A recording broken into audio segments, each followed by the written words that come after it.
এই অনুষ্ঠানের বিষয়টা নিয়ে ছোট্ট করে আমাদের মহারাজ রাধা চৈতন্য মহারাজকে বিতর্কটা বলার জন্য অনুরোধ করছি। তারপর আমরা এই কিট আপনাদের হাতে তুলে দেব।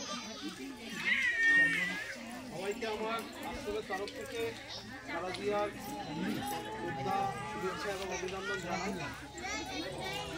আজকে আমরা যে বিষয়টাকে কেন্দ্র করে এখানে সমবেত হয়েছি, বিষয়টা হচ্ছে যে কিছুদিন আগে আমাদের আশ্রমের তরফ থেকে ছোট ছোট বাচ্চাদের, আমাদের এখানে যারা পড়ে ছোট ছোট শিশুরা, আপনাদেরই অনেক ছেলেরা বা এরা পড়ে, পড়াশোনা করে, বা যারা পড়ায় এছাড়া কিছু দুস্থ ছেলে বা দুস্থ মানুষকে আমরা দুর্গা পুজো উপলক্ষে তারপরে ষষ্ঠীর দিন আমরা এখানে আশেপাশে গ্রামের মায়েদের, যারা মায়েরা যাদের খুব প্রয়োজন আছে এরকম ওই মায়েদের আমরা দুর্গা পুজো উপলক্ষে নতুন বস্ত্র, একটা শাড়ি উপহার স্বরূপ তুলে ধরেছিলাম।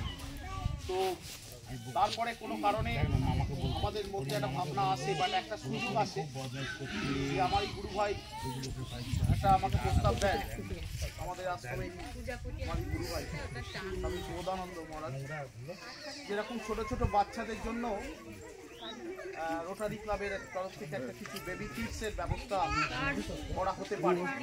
যদি তোমাদের ওইখানে তো দেওয়া হয়নি কোনোদিনও, মানে আমাদের ওইখানে এরকম মতন 1 বছর থেকে মানে 2 বছরের মধ্যে বাচ্চাদের কথা ভেবে এটা আমরা এই ভাবনা চিন্তাটা করা হয়। তখন আমরা মোটামুটি আলোচনা করে বলি হ্যাঁ দেওয়া যেতেই পারে, সবাইকে ভেবেছিলাম কিছু দেওয়া হচ্ছে, হ্যাঁ তো এরাও কেন বাদ যাবে, এরা তো আমাদের ভবিষ্যৎ। এর কথা ভেবে তো আমরা এটা সম্পূর্ণ একটা মেডিকেল অ্যাওয়ারনেস, ছোট শিশুদের ব্যাপার, 2 বছর বয়স অব্দি খুব সেন্সিটিভ ব্যাপার, যেটা নিত্য প্রয়োজন শিশুদের। যেরকম মনে করুন তাতে জনসন কোম্পানির ব্র্যান্ডেড জিনিস আছে, সাবান আছে, তেল আছে, পাউডার আছে, শ্যাম্পু আছে, চিরুনি আছে, যেটা ছোট ছোট বাচ্চাদের আপনারা তো লালন পালন করছেন, আপনারা নিত্য প্রয়োজন। তারপরে মশা রাখতে বাজার জন্য মশারি আছে, কয়েল আছে, অল আউটে আছে, বা স্যানিটাইজার আছে, বা বিছানা আছে, তারপর দুধ খাওয়ানোর জন্য বটল আছে, এগুলো নিত্য প্রয়োজনীয়। ওদের ক্ষেত্রে এটা খুবই প্রয়োজনীয় জিনিস। তো সেই দ্রব্যগুলো আমরা, সেই বিষয়গুলো আমরা ভাষা চিন্তা করে দেখলাম যে এটা তো খুব ভালো কাজে লাগবে। তখন এটা আমরা উপহার স্বরূপ পুজো উপলক্ষে খুব অল্প সময়ের মধ্যে আমরা ব্যবস্থা করা হয়েছে। তো আজকে আমরা সেইটা এদের হাতে, অর্থাৎ আপনাদের হাতে তুলে দেবো। তো আমরা বলেছিলাম এই জন্য আমরা বন্দনা মা, আমাদের বন্দনা মা কাছের মানুষ, আমাদের এই আশ্রমের খুবই শুভাকাঙ্ক্ষী, এবং উনি আপনাদের সাথে এই বিষয়টা নিয়ে যোগাযোগ করেন। ওনার যে সেবা, যে কর্ম, আমি তখন বন্দনামার সাথে যোগাযোগ করি এবং বন্দনামাকে বলি, বন্দনা এই ব্যাপার, তো আমরা কি এটা করা যেতে পারে? বন্দনা হ্যাঁ মহারাজ করা যেতেই পারে, খুব ভালো হয় তাহলে করি। তখন বন্দনামাকে আমরা দায়িত্বটা দিই।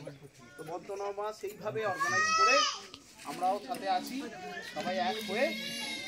মূল উদ্দেশ্যটা হচ্ছে ছোট ছোট শিশুদের জন্য আমরা কিছু ভাবার চেষ্টা করি, বা আমাদেরকে এই সুযোগটা করেছে। এটা প্রথমবার এরকম ধরনের একটা অ্যাওয়ারনেস বা মুভমেন্ট হচ্ছে। তো দেখা যাক ভবিষ্যতে যদি আরো ভালো কিছু করা যেতে পারে। যেটুকু হয়েছে মায়ের কৃপায় ভালোই হয়েছে আশা করি। তো আপনারাও একটু সহযোগিতা করবেন আমাদের। তো আমরা একে একে নাম ডাকবো। 1 বছর, আমরা বলেছি 2 বছরের মধ্যে। তো 1 বছরের বাচ্চা যারা 1 বছর অবধি বয়স, তাদেরকে আমরা একটা